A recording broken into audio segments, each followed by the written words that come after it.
Le problème qui se pose aujourd'hui, c'est le problème du non-respect de la hiérarchie. Depuis le 5 avril, certains prêtres, ni Mantiaïso à Goutoklo à Goudrafort, ni Mantiaïso à Goutoklo à Goudrafort ont été déchus publiquement. Mais jusqu'à ce jour, ils ne veulent pas respecter la décision des chefs traditionnels qui sont les garants des us. Tout le problème est là. À Goudrafort, là, d'abord en commençant par Aného la dernière fois, on a demandé que toutes les cérémonies se fassent dans l'intimité des lieux sacrés. Malgré cette décision, ils l'ont outrepassé pour faire les choses publiques, à vanter comme c'est ce qui a dégénéré à des jets de pierre et tout ça. La même chose est passée à Goudrafort. Lors de la cérémonie de Montata et de Situtu. À Montata, il n'y avait pas eu, d'abord à Goudrafort, il n'y avait pas eu de... Les cérémonies ont été annulées par la chef de clan de la communauté. Ça a été annulé. Malgré cela, ils ont persisté pour venir sur les lieux pour dire qu'ils veulent faire les cérémonies de Montata. Les jeunes, ils ont trouvé les jeunes en leur face, ils ont tenu la tête. Et ceci maintenant, ce comportement est dû à certains cadres qui soutiennent les prêtres déchus en envoyant sur le terrain des forces de l'ordre, non autorisées d'ailleurs, qui ont proféré beaucoup de menaces à l'endroit des jeunes. Cela même s'est passé le deuxième jour, lors de la cérémonie de Situtu, où tout cela s'est déroulé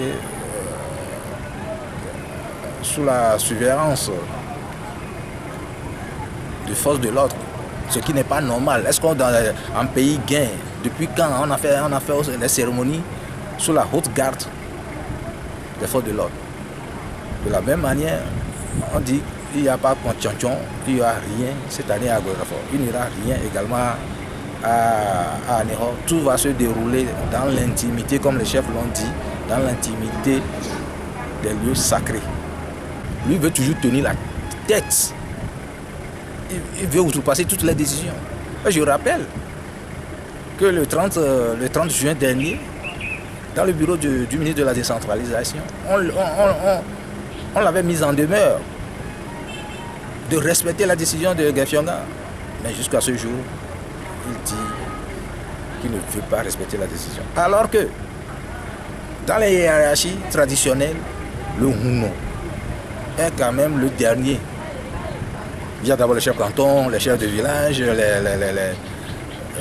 les chefs de clan. Ensuite vient le Houno. Parce que quand on dit Houno, ça veut dire sang. Donc c'est quelque chose qui est consanguin. C'est le vaudou, comme on l'a dit d'une façon vulgaire, c'est dans le sang. Ben, il ne l'a pas acheté, ça fait plus de 354 ans qu'on fait ça. Il ne peut pas se permettre de dire qu'aujourd'hui le vaudou lui appartient. C'est un désordre, l'incivisme total qui règne maintenant. L'objectif, c'est de célébrer Yakeke, afin de faire les cérémonies, de procéder aux cérémonies de Kwatchochon à Gledjikoji. Cette réunion a été organisée par cette commission des cadres de la préfecture. Mais malheureusement, c'est vraiment dommage. Les chefs ont pris des décisions. Les fils et filles de la localité, du clan, de la localité, ont dit que non, les chefs n'ont pas le droit de prendre cette décision. Ben, on n'a pas besoin de venir à la mairie pour analyser la situation.